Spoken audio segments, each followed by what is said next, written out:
Treasure hunting weekend, mga katiyats. Kami pupunta sa ating kapatid sa treasure hunting para i-scan ang kanyang site.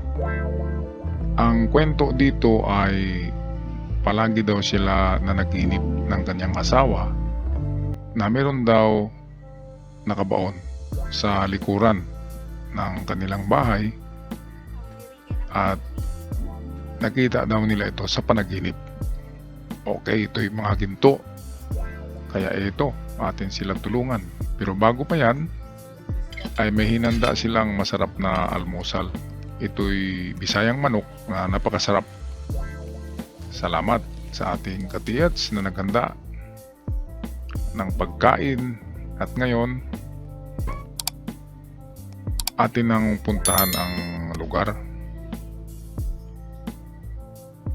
Okay, so meron ditong dalawang test dig dahil merong mga signs.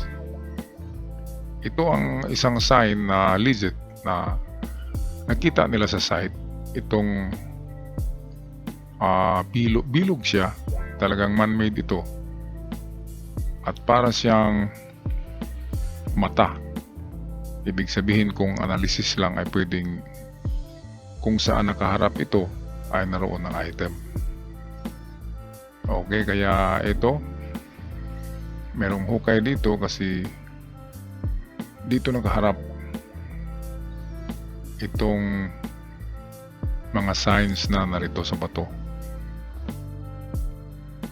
Okay, ang analysis ay hindi pa rin natin yan matatawaran dahil sa kung ating ihambing o ikumpara ang mga nakukuhang item ay mas marami pa rin ang nakukuhang item gamit ang analysis. Kasi noong unang panahon, 1970s, ay wala pa gaanong mga detectors. Kaya ginagamit noon ay analysis pero marami ang nakakuha. Dahil sa marami pa rin ang nakabaon. Hindi tulad ngayon na itong natitira ngayon ay mga malalim na. Kasi ang mga mababaw ay kayang madetect ng detectors, scanners. Kaya karamihan ay nakuha na, lalo na ng mga Amerikano na kompleto ng gagamitan. Kapag napadaan sila sa isang site ay may posibilidad na makukuha talaga yung mga mababaw na pagkabaon dahil sa kompletong gagamitan.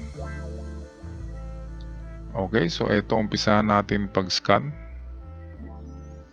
Ayon sa ating kaibigan sa Bourbon Electronica, itong Proton LB16 ay mayroon na daw history.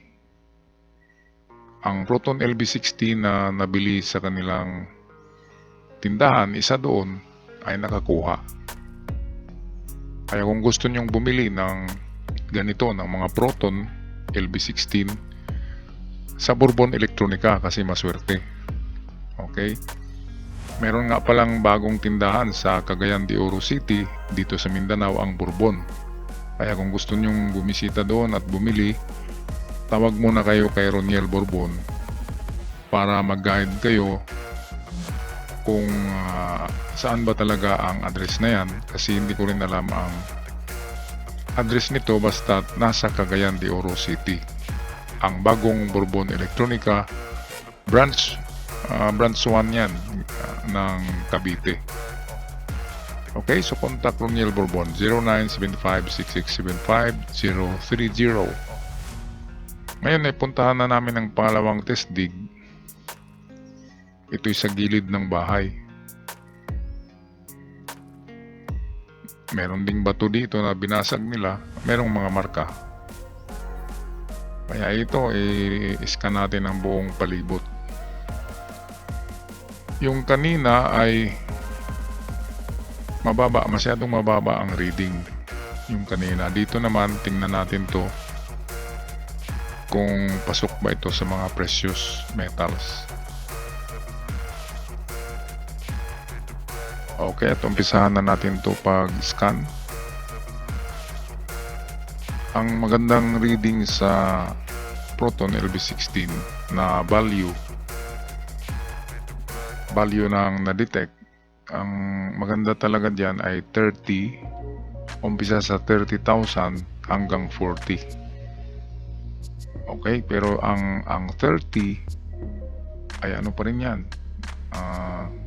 Sa hinukay kasi namin, meron kami hinukay na 30. Pero ano siya,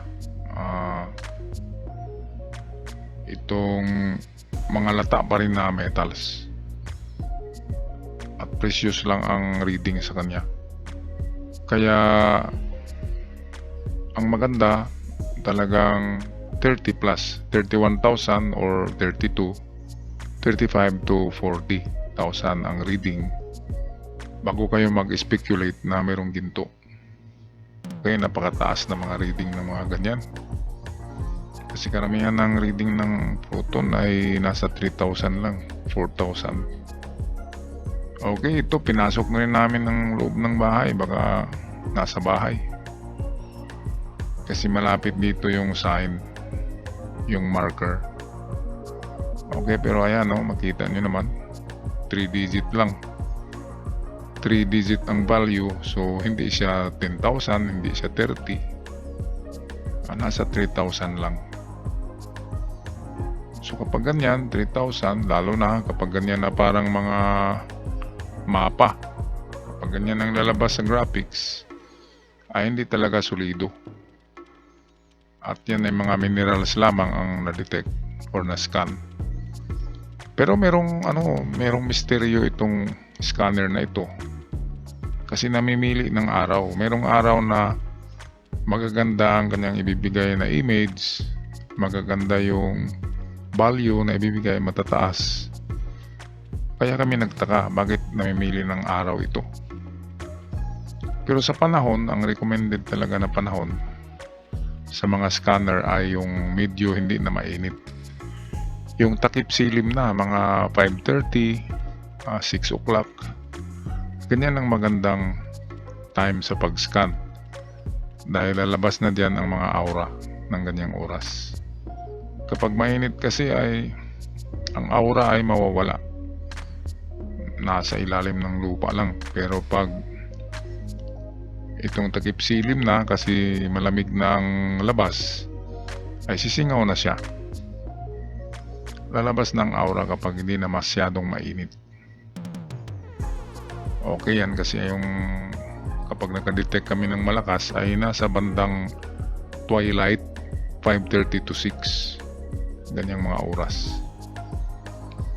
Okay, ngayon puntahan na rin namin ang bundok na malapit dito. Merong kakaibang parang simento yung dinadaluyan ng tubig. Ayan. Kaya kung baguhan ka pa lang sa treasure hunting, baka akalain mo na ito, na simento. Pero lang talaga ito, nature. Parang simento lang siya kung tingnan,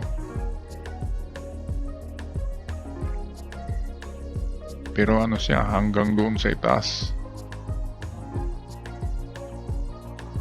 Misteryoso talaga ang kalikasan. Pwedeng gumagawa ng semento ang kalikasan. Sa unahan nito ay parang may hagdan na ganito rin na klase, parang semento. Yan, nakita ng kasama ko.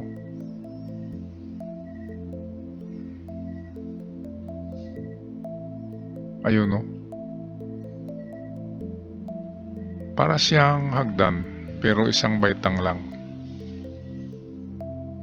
Ang kanyang texture ay simento pa rin, parang minasa na graba, pero marami kasing ganyan. So hindi natin masabi na semento yan kasi meron pa rin sa unahan. Kaya pwedeng nature lang siya. Okay, so ito lang ang aming lakad ngayon, mga katiyats. At kami magpapaalam na maraming salamat sa lahat ng nanonood at sa ating katiyats na nag-imbita. Maraming salamat. God bless us all.